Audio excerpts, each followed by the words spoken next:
গল্পের শুরুতে আমরা ইডেন নামের এক ছেলেকে দেখি যে তার অ্যাপার্টমেন্টে ঘুমাচ্ছিল। হঠাৎই একটি অদ্ভুত শব্দে তার ঘুম ভেঙে যায়। শব্দটা শুনে ইডেন খুব বেশি ঘাবড়ে যায় এবং সে সোজা দরজার মধ্যে থাকা ছোট একটি হোল দিয়ে বাইরে তাকাতে শুরু করে, কিন্তু বাইরে কেউই ছিল না। এরপর ইডেন এসে টিভি অন করে, কিন্তু টিভিতে কোনো সিগন্যাল আসছিল না এবং স্ক্রিনে একটি ইমার্জেন্সি ওয়ার্নিং চলছিল। এটা দেখে ইডেনের খুব অদ্ভুত লাগে। হঠাৎ করে সিগন্যাল কিভাবে চলে গেল এবং এই ইমার্জেন্সি ওয়ার্নিংটাই বা কেন দেখাচ্ছে? সে এসব ভাবছিল। এমন সময় হঠাৎই বাইরে থেকে মানুষের জোরে চিৎকারের শব্দ আসতে থাকে। সে সঙ্গে সঙ্গে জানলার দিকে দৌড়ায় এবং নিজের বারান্দায় পৌঁছাতেই তার হুঁশ উড়ে যায়। সে দেখে মানুষজন এদিক ওদিক দৌড়াচ্ছে, যেন কিছু ভয়ঙ্কর ঘটতে চলেছে। ইডেন কিছুই বুঝতে পারছিল না যে এসব কি হচ্ছে। তখনই সে দেখে একটি হেলিকপ্টার তার পাশের বিল্ডিং এর সঙ্গে ধাক্কা খেয়ে ক্র্যাশ করে। এটা দেখে ইডেনের পায়ের নিচ থেকে যেন মাটি সরে যায়। এরপর তার নজর পড়ে নিচে দাঁড়িয়ে থাকা একটি ছোট্ট মেয়ের দিকে, যে ভিড়ের মধ্যে সম্ভবত হারিয়ে গিয়েছিল এবং একা দাঁড়িয়েছিল। ইডেন তাকে দেখে লোকজনকে সেই মেয়েটাকে সাহায্য করার জন্য চিৎকার করতে থাকে, কিন্তু পরের মুহূর্তেই সেই ছোট মেয়েটি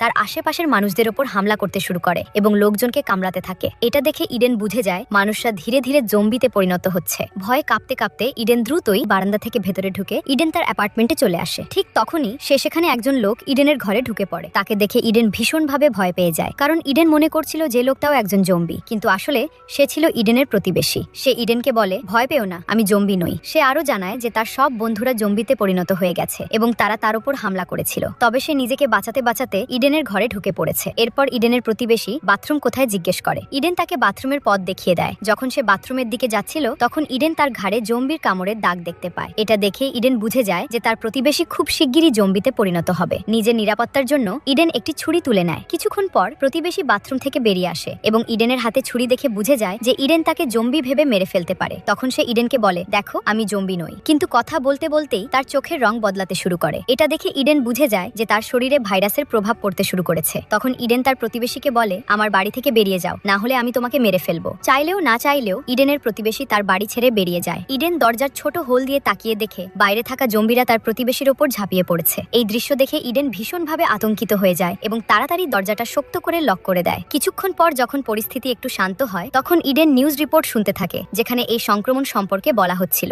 রিপোর্টার জানায় যে এই ভাইরাস পুরো শহর জুড়ে ছড়িয়ে পড়েছে, তাই যারা এখনো এই ভাইরাসে সংক্রমিত হয়নি তাদের একেবারেই বাইরে না বেরোনো উচিত এবং নিজেদের বাড়ির সব জানালা ও দরজাগুলো বন্ধ করে সবাইকে নিজের ঘরের ভেতরেই থাকার নির্দেশ দেওয়া হয়। এদিকে ইডেন তার পরিবারের সঙ্গে যোগাযোগ করার চেষ্টা করে, কিন্তু সব লাইনই ব্যস্ত থাকে। এরপর সে যখন নিজের মেসেজ বক্স চেক করে তখন তার বাবা মায়ের কিছু মেসেজ দেখতে পায়। ইডেনের বাবা মা মেসেজে লিখেছিল যে পুরো শহর জুড়ে জম্বি ছড়িয়ে পড়েছে, এই কারণেই তাদের ইডেনের কাছে পৌঁছাতে সময় লাগবে। তাই তারা ইডেনকে স্পষ্টভাবে জানায় যেন সে কোনোভাবেই ঘরের বাইরে না যায় এবং তাদের জন্য অপেক্ষা করে। এভাবেই সন্ধ্যা নেমে আসে। ইডেন নিজের বারান্দায় বসে বাইরে তাকিয়ে থাকে। বাইরে পুরো শহরটাই প্রায় জনশূন্য হয়ে গেছে এবং চারদিকে আগুন জ্বলছে। এসব দেখে ইডেন পুরোপুরি ভেঙে পড়ে এবং ভাবতে থাকে এমন পরিস্থিতিতে সে একা কিভাবে বেঁচে থাকবে। এই কঠিন অবস্থায় টিকে থাকার জন্য ইডেন তার পুরো অ্যাপার্টমেন্ট জুড়ে ছোট ছোট মোটিভেশনাল নোট লাগিয়ে দেয়, যেন সেগুলো দেখে সে সাহস পায়। সে আয়নার উপর ডে 1 লিখে দেয়। ইডেন বুঝে যায় যে এই জম্বি ভাইরাস কয়েক মাস পর্যন্ত চলতে পারে, তাই সে এই কঠিন পরিস্থিতির জন্য নিজের ঘরের ভেতরেই একটি নিরাপদ জায়গা তৈরি করে, যেন যে কোনো আসন্ন বিপদের জন্য সে প্রস্তুত থাকতে পারে। এভাবেই দিন যেতে থাকে এবং এক সপ্তাহ কেটে যায়। রাতে ইডেন তার ল্যাপটপে একটি ভিডিও রেকর্ড করে, যেখানে সে বলে এই বন্ধ অ্যাপার্টমেন্টে তার দিনগুলো কিভাবে কাটছে। পাশাপাশি সে তার বাবা মাকে আবারও কল করার চেষ্টা করে, কিন্তু মোবাইলের সিগন্যাল কাজ করছিল না। সময়ের সঙ্গে সঙ্গে ইডেন ভীষণ একাকিত্ব অনুভব করতে শুরু করে। একদিন সে খেয়াল করে যে তার অ্যাপার্টমেন্টের কোনো নলেই আর পানি আসছে না। এটা দেখে সে খুব বেশি দুশ্চিন্তায় পড়ে যায়। তার উপর ইডেনের কাছে খাবারও খুব কম বাকি ছিল, তাই সে অল্প অল্প করে খেয়ে কোনো মতে দিন কাটাতে থাকে। জম্বিতে ভরা শহরের মাঝখানে ইডেন একা আটকে পড়েছিল। বাইরে দুনিয়ায় কি চলছে সে সম্পর্কে তার কোনো খবরই ছিল না। একদিন ইডেন যখন ল্যাপটপে কিছু দেখছিল তখন হঠাৎই সে কারো পায়ের শব্দ শুনতে পায়। নিজের নিরাপত্তার জন্য ইডেন দ্রুত একটি বেসবল ব্যাগ তুলে নেয়। ঠিক তখনই আমরা দেখি ছাদের ভেন্টিলেশনের পথ দিয়ে একটি সংক্রমিত মেয়ে ইডেনের অ্যাপার্টমেন্টে লাফিয়ে ঢুকে পড়ে। পরিস্থিতি বুঝে ইডেন সঙ্গে সঙ্গে লুকিয়ে পড়ে। সেই মেয়েটি ধীরে ধীরে ইডেনের দিকে এগিয়ে আসতে থাকে। ঠিক সুযোগ বুঝে ইডেন পেছন থেকে সেই মেয়েটির মাথায় আঘাত করে। আঘাত এসে সেখানেই মারা যায়। এরপর ইডেন দ্রুত গিয়ে একটি সার্ফবোর্ড দিয়ে ওই ভেন্টিলেশনের পথটা বন্ধ করে দেয়, যাতে সেখান দিয়ে আর কোনো জম্বি ভেতরে ঢুকতে না পারে। এভাবেই দিন কেটে যেতে থাকে আর ইডেন কোনোভাবে বেঁচে থাকার লড়াই চালিয়ে যায়। একদিন সে যখন আরেকটি ভিডিও রেকর্ড করছিল তখন হঠাৎই তার ফোনের রিংটোন শোনা যায়। সে তাড়াতাড়ি ফোনটা তুলে দেখে তার মায়ের একটি ভয়েস মেসেজ এসেছে। মেসেজে তার মা জানায় যে তারা শহরের খুব কাছাকাছি চলে এসেছে এবং কয়েক ঘন্টার মধ্যেই ইডেনের কাছে পৌঁছাবে। কিন্তু ইডেনের মা তার কথা শেষ করার আগেই কিছু সংক্রমিত মানুষ তাদের ঘিরে ফেলে। ভয়েস মেসেজের শেষ কয়েক সেকেন্ডে ইডেন তার বাবা মায়ের চিৎকার শুনতে পায়। তারপরই মেসেজটি বন্ধ হয়ে যায়। এসব শুনে ইডেন বুঝে যায় তার বাবা মা আর বেঁচে নেই। ইডেন ভেঙে পড়ে এবং জোরে জোরে কাঁদতে থাকে, কারণ এখন তার বেঁচে থাকার আর কোনো কারণই নেই। সে একটি বেসবল ব্যাট তুলে সেখান থেকে পালানোর পরিকল্পনা করে। ঘর থেকে বের হতেই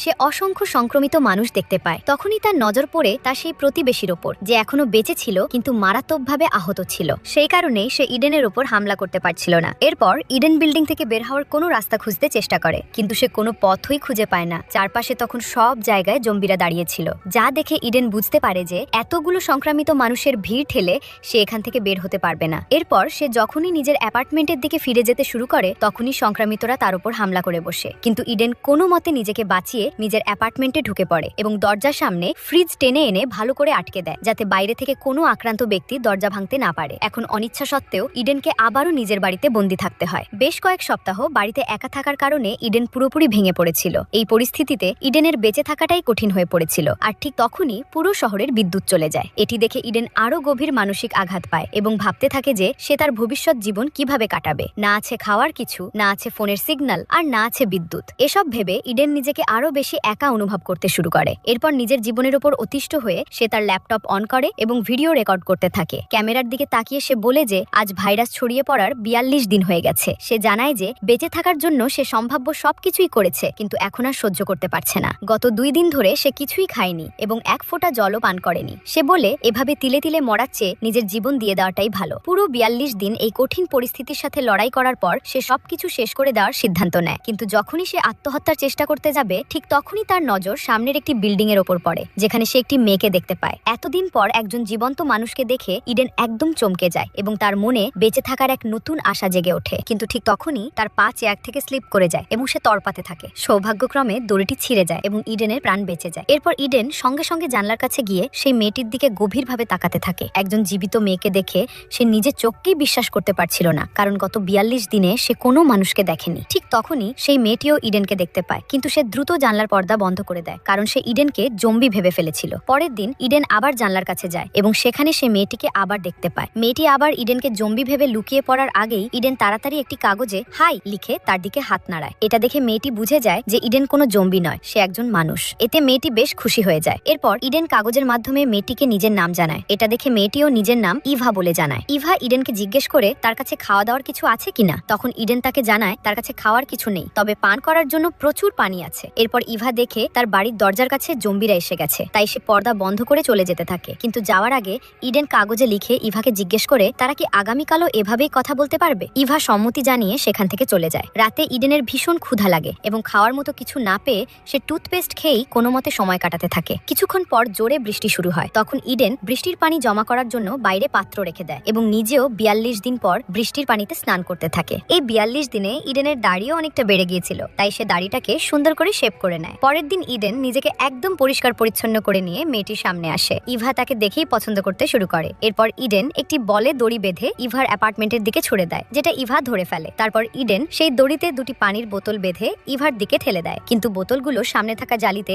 জোরে আঘাত লেগে ধাক্কা খায়। এই শব্দে নিচে থাকা একটি জম্বি শব্দটা শুনে ফেলে এবং সেই জম্বি সোজা ইভার অ্যাপার্টমেন্টের দিকে উঠতে শুরু করে। তখন ইডেন জম্বিটাকে দেখতে পায়। জম্বির মনোযোগ সরানোর জন্য ইডেন একটি বোতল তুলে নিয়ে জম্বির মাথায় ছুঁড়ে মারে। এর ফলে জম্বিটা ইডেনকেও দেখে ফেলে এবং সে ইডেনের ওপর খুব রেগে যায়। তারপর সে ইভাকে ছেড়ে ইডেনকে মারার জন্য ইডেনের অ্যাপার্টমেন্টের দিকে উঠতে শুরু করে। তখন ইডেন দ্রুত গিয়ে একটি বেসবল ব্যাট তুলে নেয়। যেই মুহূর্তে জম্বিটি ইডেনের অ্যাপার্টমেন্টে উঠতে যাচ্ছিল, ঠিক তখনই ইডেন বেসবল ব্যাট দিয়ে আঘাত করে তাকে শেষ করে দেয়। কিছুক্ষণ পর রাত নেমে আসে এবং রাতে ক্ষুধায় ইডেনের অবস্থা খুব খারাপ হয়ে যায়। এখন ইডেন আর ক্ষুধা সহ্য করতে পারছিল না, তাই যে কোনো ভাবেই হোক এবার তাকে খাবারের ব্যবস্থা খুঁজে বের করতেই হবে। এরপর সে পাশের প্রতিবেশীর বাড়িতে গিয়ে খাবার দাবার খোঁজার সিদ্ধান্ত নেয়। আর ঠিক যখনই সে নিজের অ্যাপার্টমেন্ট থেকে বের হয়, তখনই তার সামনে প্রতিবেশীর মৃতদেহ দেখতে পায়। এরপর ইডেন তার প্রতিবেশীর পকেট চেক করে এবং প্রতিবেশীর পকেটে তার বাড়ির চাবির গোছা পেয়ে যায়। ঠিক তখনই সে কয়েকটা জম্বির আসার শব্দ শুনতে পায়। এবার ইডেন ভয়ঙ্কর ভাবে ফেসে যায়। সে ওই জম্বিদের কাছ থেকে পালাতেও পারছিল না, কিন্তু এখানে ইডেন বুদ্ধি করে কাজ করে। সে তার প্রতিবেশীর লাশের পাশে শুয়ে পড়ে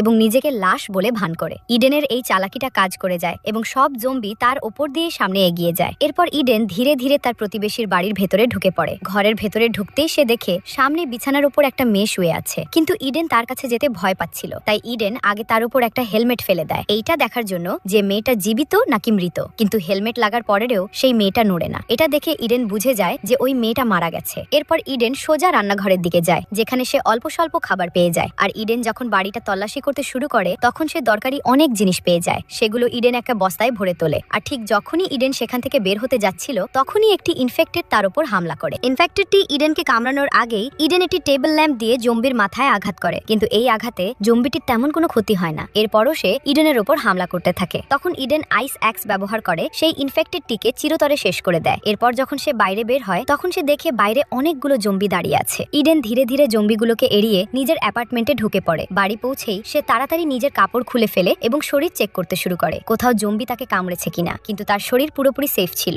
এটা দেখে ইডেন খুব খুশি হয়ে যায়। এরপর সে প্রতিবেশীর বাড়ি থেকে আনা ব্যাগটি চেক করে, সেখানে সে দুটি ওয়াকি টকি পেয়ে যায়। এটা দেখে ইডেন সিদ্ধান্ত নেয় এর মধ্যে একটি ওয়াকি টকি সে ইভাকে দেবে, যাতে ইভা তার সঙ্গে যোগাযোগ করতে পারে। এরপর ইডেন নিজের কাপড় দিয়ে একটি দড়ি বানায় এবং ব্যালকনি দিয়ে নিচে নামতে শুরু করে। মাটিতে পৌঁছানোর পর ইডেন চুপচাপ সামনে এগোনোর চেষ্টা করে। ইডেনের চারপাশে অনেকগুলো জম্বি দাঁড়িয়ে থাকে। তখন ইডেন চুপি চুপি একটি ওয়াকি টকি ইভার অ্যাপার্টমেন্টের দিকে ছুড়ে দেয়। এর আওয়াজে ইনফেক্টেডরা সতর্ক হয়ে যায় এবং তারা ইডেনের পেছনে লেগে পড়ে। ইডেন দ্রুত একটি ব্যালকনিতে উঠে লুকিয়ে পড়ে। রাতের অন্ধকারের কারণে জম্বিরা ইডেনকে দেখতে পায় না এবং সেখান থেকে চলে যায়। এরপর ইডেন আবার নিজের অ্যাপার্টমেন্টে ফিরে আসে। পরের দিন ইভা ওয়াকি টকির মাধ্যমে ইডেনের সঙ্গে কথা বলতে শুরু করে। ওয়াকি টকিতে ইভার কণ্ঠ শুনে ইডেন ভীষণ খুশি হয়ে যায়। এরপর ইডেন ইভাকে বলে যে সে গত 3 দিন ধরে কিছুই খায়নি এবং ক্ষুধায় তার অবস্থা খুব খারাপ। তখন ইভাও তাকে জানায় যে সেও গত 2 দিন ধরে না খেয়ে আছে। এরপর তারা দুজন অনেকক্ষণ ধরে কথা বলতে থাকে আর কথা বলতে বলতে রাত হয়ে যায়। তারপর ইভা বলে যে অনেক রাত হয়ে গেছে এবং সে এখন ঘুমাতে যাবে। এই কথা বলে সে ইডেনের সঙ্গে যোগাযোগ বন্ধ করে দেয়। এদিকে ইডেনের পক্ষে আর ক্ষুধা সহ্য করা সম্ভব হচ্ছিল না, তাই সে খাবার খোঁজার জন্য পুরো বিল্ডিংটা এক্সপ্লোর করার সিদ্ধান্ত নেয়। সে নিজের বাথরুমের ভেন্টিলেশনের পথ খুলে ভেন্টিলেশনের ভেতর দিয়ে ঢুকে পাশের প্রতিবেশীর বাড়িতে যেতে শুরু করে। সামনে এগোতেই সে একটি ইনফেক্টেডের লাশ দেখতে পায়, যেটা সম্ভবত অক্সিজেনের অভাবে মারা গিয়েছিল। এটা দেখে ইডেন পুরোপুরি ভয় পেয়ে যায়, কিন্তু কোনোভাবে সাহস সঞ্চয় করে সে আবার সামনে এগিয়ে প্রতিবেশীর বাথরুম পর্যন্ত পৌঁছে যায়। কিন্তু মাটিতে নামার সঙ্গে সঙ্গেই সে মেঝেতে লম্বা একটি রক্তের দাগ দেখতে পায়। সেই দাগ অনুসরণ করে সামনে থাকা পর্দা সরাতেই সে দেখে সেখানে কেউ নেই। এরপর ইডেন ধীরে ধীরে পুরো বাড়ি তল্লাশি করতে শুরু করে। অবশেষে যখন সে কিচেনে পৌঁছায় তখন সেখানে সে প্রচুর খাবার পেয়ে যায়। এরপর ইডেন ইভার সঙ্গে যোগাযোগ করে তাকে জানায় যে সে অনেক খাবার পেয়েছে। এটা শুনে ইভা রেগে যায় এবং ইডেনকে বলে যে তার সাথে কিছু না বলেই সে কিভাবে ওই বাড়িতে ঢুকে পড়লো, সেখানে তার জীবনের বড় বিপদ হতে পারে। ইডেন তাকে বলে যে সে যেন তার জন্য চিন্তা না করে, এখানে আর কেউ নেই। এরপর ইভা ইডেনকে জানায় যে সেও তার কাছে আসতে চায়, কিন্তু ইডেন তাকে বোঝায় যে এখনই যেন সে তার কাছে না আসে, কারণ এতে সে বিপদে পড়তে পারে। ইডেন আরো বলে যে সে যখন ওই বাড়ি থেকে বের হবে তখন সে ইভাকে নিরাপদে নিজের বাড়িতে নিয়ে আসবে। এতে ইভা রাজি হয়ে যায় এবং ইডেনকে বলে যে সে যেন নিজের খেয়াল রাখে। এখন ইডেন খাবার পেয়ে যাওয়ায় সে আবার নিজের অ্যাপার্টমেন্টে ফিরে যাওয়ার কথা ভাবতে থাকে। ঠিক তখনই তার চোখ পড়ে সামনে দেওয়ালে তৈরি হওয়া একটি বড় গর্তের দিকে। যখন সে সেই সুড়ঙ্গের কাছে যায় তখন তার মনে হয় আশেপাশে কেউ আছে। ইডেন পেছনে ঘুরতেই দেখে তার পেছনে একজন বুড়ো মানুষ দাঁড়িয়ে আছে, যার হাতে একটি ধারালো বর্ষা। একে অপরকে দেখেই তারা বুঝে যায় যে তারা কেউই জাম্বি নয়। এরপর সেই বুড়ো মানুষটি তার অস্ত্র নিচে নামিয়ে ইডেনকে জিজ্ঞেস করে সেখানে কি করছে। ইডেন উত্তরে বলে যে সে এখানে শুধু খাবার খুঁজতে এসেছে। তখন বুড়ো মানুষটি তাকে জিজ্ঞেস করে যে সে ওয়াকিটকিতে কার সঙ্গে কথা বলছিল। এখানে ইডেন মিথ্যা বলে যে সে একা একাই নিজের মনোবল বাড়ানোর জন্য কথা বলছিল। এরপর সেই বুড়ো মানুষটি ইডেনের সাথে খুব ভালো ব্যবহার করে এবং তাকে বলে যে সে যত খুশি খাবার নিতে পারে। এখানে সেই বুড়ো লোকটি ইডেনকে একটি প্লেটে করে খাওয়ার জন্য কিছু খাবার দেয়। বহুদিন ধরে ক্ষুধার্ত থাকার কারণে ইডেনও কিছু না ভেবে সেই খাবার খেতে শুরু করে। কিছুক্ষণ পর বুড়ো লোকটি ইডেনকে বলে আলমারি থেকে তার জন্য একটি বোতল তুলে দিতে, কিন্তু ইডেন যখন বোতল তুলতে ঘুরে দাঁড়ায় ঠিক তখনই পেছন থেকে সেই বুড়ো লোকটি একটি বেসবল ব্যাট দিয়ে ইডেনের মাথায় আঘাত করে। এতে ইডেন অজ্ঞান হয়ে যায়। কয়েক মিনিট পর ইডেনের জ্ঞান ফিরলে সে নিজেকে একটি সংক্রামিত মহিলার সামনে দেখতে পায়, যাকে একটি শিকল দিয়ে বেঁধে রাখা হয়েছে। ভয়ে ইডেন সেখান থেকে বেরিয়ে যেতে চায়, কিন্তু তখনই সে খেয়াল করে যে তার হাত পাও নিজেও বাঁধা। কিছুক্ষণ পর সেই বুড়ো লোকটি ইডেনের সামনে এসে তাকে জানায় যে ওই মহিলা তার স্ত্রী, যিনি এখন সংক্রামিত হয়ে গেছেন। বুড়ো লোকটি বলে যে সে তার স্ত্রীকে খুব ভালোবাসে এবং কোনোভাবেই তাকে হারাতে চায় না। তার স্ত্রী 1 সপ্তাহ ধরে না খেয়ে আছে, কিন্তু আজ তার ক্ষুধা মিটবে, কারণ আজ সে ইডেনকেই তার খাবার বানাতে যাচ্ছে। এরপর বুড়ো লোকটি ইডেনকে কিছু ওষুধ দেয় এবং বলে এই ওষুধ খেলে তোমার শরীর অবশ্য হয়ে যাবে এবং মরার সময় কোনো কষ্ট অনুভব করবে না। কিন্তু ইডেন স্পষ্টভাবে তা খেতে অস্বীকার করে এবং বুড়ো লোকটিকে বলে যে এভাবে তার স্ত্রী বেঁচে থাকতে পারবে না এবং সে নিজেই মরার জন্য চিৎকার করছে, তাই তার উচিত নিজের স্ত্রীকে মেরে তাকে এই নরকের মতো জীবন থেকে মুক্তি দেওয়া। কিন্তু সেই বুড়ো লোকটির মানসিক অবস্থা ঠিক ছিল না। সে ইডেনকে বলে চুপচাপ এই ওষুধ খেয়ে নাও, নইলে তাকে অজ্ঞান করার আরো উপায় সে জানে। এখানে ইডেন আবারও সেই ওষুধ খেতে অস্বীকার করে। এরপর সেই বুড়ো লোকটি ইডেনকে অজ্ঞান করার জন্য নিজের অস্ত্র আনতে চলে যায়। এখানে ইডেন বুঝতে পারে যে যদি সে এখনই কিছু না করে তবে শীঘ্রই সে মারা যাবে, তাই সে যেভাবেই হোক নিজেকে ছাড়িয়ে নেয় এবং দরজার পেছনে লুকিয়ে পড়ে। এরপর ওই বৃদ্ধ লোকটি যখনই ইডেনকে মারতে আসে ইডেন খুব চাতুর্যের সাথে তাকে ধরে তার নিজের নিজের স্ত্রীর দিকেই ধাক্কা দিয়ে দেয়। এর ফলে বৃদ্ধের নিজের স্ত্রী তার উপর হামলা করে বসে এবং তাকে কামড়াতে শুরু করে। এই সুযোগে ইডেন তাদের দুজনকে ভেতরে রেখে ঘরের দরজা বন্ধ করে দেয় এবং নিজের ব্যাগ গুছিয়ে তার অ্যাপার্টমেন্টের দিকে রওনা হয়। তখন ইভা ওয়াকিটকির মাধ্যমে তাকে জানায় যে তার অ্যাপার্টমেন্টে সংক্রমিত লোকজন ঢুকে পড়েছে। এই কথা শুনে ইডেন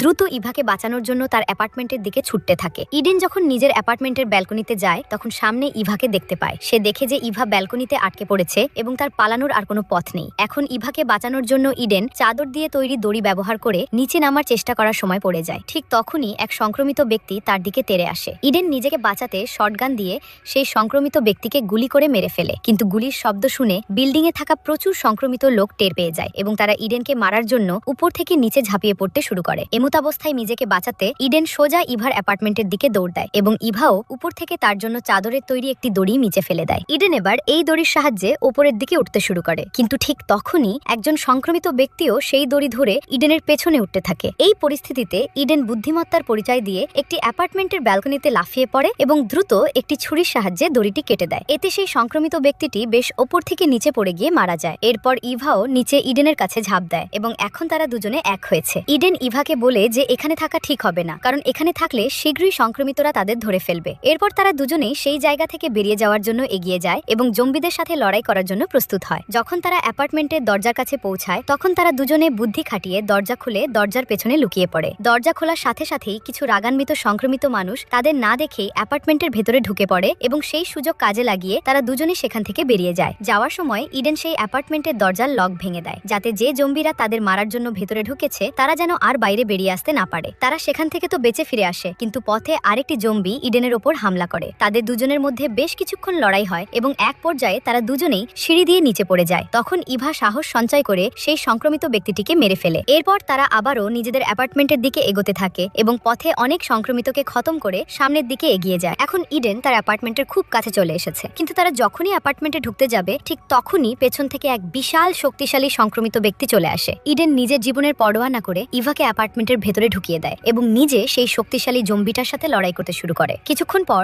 ইডেন আতঙ্কিত অবস্থায় অ্যাপার্টমেন্টের ভেতরে ঢোকে এবং দরজা লক করে তার সামনে একটি আলমারি টেনে দেয়, যাতে জম্বিরা দরজা ভাঙতে না পারে। এখন ইডেন ইভাকে নিজের থেকে দূরে থাকতে বলে এবং তার হাতে একটি বেসবল ব্যাট দিয়ে বলে তাকে মেরে ফেলতে। ইডেন বলে, আমি সংক্রমিত হয়ে গেছি, শীঘ্রই আমি নিজের উপর নিয়ন্ত্রণ হারিয়ে ফেলবো এবং আমি চাই না জম্বি হওয়ার পর তোমার কোনো ক্ষতি করি, তাই তোমাকে আমায় মেরে ফেলতে হবে। কিন্তু ইভা তা করতে অস্বীকার করে, কারণ ইডেন তাকে বাঁচানোর জন্যই নিজের জীবন ঝুঁকির মুখে ফেলেছিল। যখন ইভা ইডেনকে মারতে রাজি হয় না তখন ইডেন বিল্ডিং থেকে ঝাঁপ দিয়ে নিজের জীবন দেওয়ার সিদ্ধান্ত নেয়। ইডেন ইভাকে বলে, তুমি ভেন্টিলেশন পথ দিয়ে আমার প্রতিবেশীর ঘরে চলে যেও, সেখানে অনেক খাবার পাবে। ঝাঁপ দেওয়ার ঠিক আগে ইডেন যখন তার শার্ট খুলে শরীর চেক করতে শুরু করে তখন সে দেখতে পায় যে তার শরীরে কোনো কামড়ের দাগ নেই, অর্থাৎ জম্বিটি তাকে কামড়াতে পারেনি। এটি দেখে তার খুশির সীমা থাকে না। এরপর তারা দুজনে একে অপরকে জড়িয়ে ধরে এবং সিদ্ধান্ত নেয় যে যতদিন না এই জম্বি ভাইরাস শেষ হচ্ছে তারা একসাথে এই বিল্ডিং এ টিকে থাকবে। সিনেমার শেষে টিভিতে দেখানো হয় যে সরকার এই ভাইরাসের প্রতিষেধক খুঁজে পেয়েছে এবং শীঘ্রই পরিস্থিতি স্বাভাবিক হয়ে যাবে। এভাবেই এই গল্পের সমাপ্তি ঘটে।